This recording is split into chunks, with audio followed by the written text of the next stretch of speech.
എത്തിപ്പെടുന്നതിന് മുന്നേ കഴിഞ്ഞ ഒരു 5-6 വർഷമായിട്ട് ഞാൻ കൺസ്ട്രക്ഷൻ മാനേജർ ആയിരുന്നു, വാട്ടർ പ്രൂഫിംഗ് എക്സ്പെർട്ട് കൂടിയായിരുന്നു.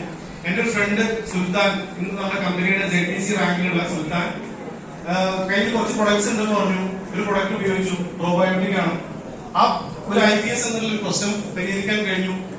അപ്പൊ ഇതിലൊരു ബിസിനസ് സാധ്യത കൂടി ഉണ്ടെന്ന് മനസ്സിലാക്കി അത് ശക്തമായി ഏറ്റെടുത്തതിന്റെ ഭാഗമായിട്ട് കഴിഞ്ഞ 2.5 മാസം കൊണ്ട് ടീം കോർഡിനേറ്റർ ആയിട്ടുള്ള ഈ ഒരു പദവി എടുക്കാൻ കഴിഞ്ഞു.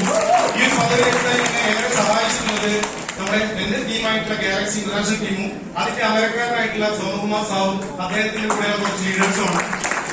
ഇന്ന് ഈ ഒരു വേദിയിൽ അദ്ദേഹം WTC റാങ്കിൽ നിന്നും GTC റാങ്കിലേക്ക് എത്തി ആദ്യത്തെ GTS ചെയ്യാൻ വേണ്ടി പോകുന്നത് എന്റെ സ്വന്തം മണ്ണിലാണ്, മലപ്പുറത്തിന്റെ മണ്ണില്. അതിലേക്ക് ഏറെ സന്തോഷകരമാണ്. ഡയറക്ട് സെല്ലിംഗ് മേഖല എന്ന് പറഞ്ഞാൽ നമ്മൾ തീർച്ചയായിട്ടും വളരെ മനസ്സിലാക്കേണ്ടതുണ്ട്. കടൽ പോലെയാണ്, നോക്കിയാലും മനസ്സിലാവില്ല, ആരും ഇറങ്ങിയാലും മനസ്സിലാവില്ല. ഞാനൊരു ഉദാഹരണം കൂടി പറഞ്ഞു നിർത്താം. നമ്മുടെ സത്യനന്ദിക്കാട് സാറിന് ഒരു ഇന്റർവ്യൂ ഉണ്ടായിരുന്നു. അതിൽ പറയുന്നുണ്ട് 1 മുതൽ 9 വരെ. അപ്പൊ 9 ആണല്ലോ ഏറ്റവും വലുത്. അപ്പൊ 9 8-ന് അടിച്ചു, 8 7-ന് അടിച്ചു, 7 6-ന് അടിച്ചു.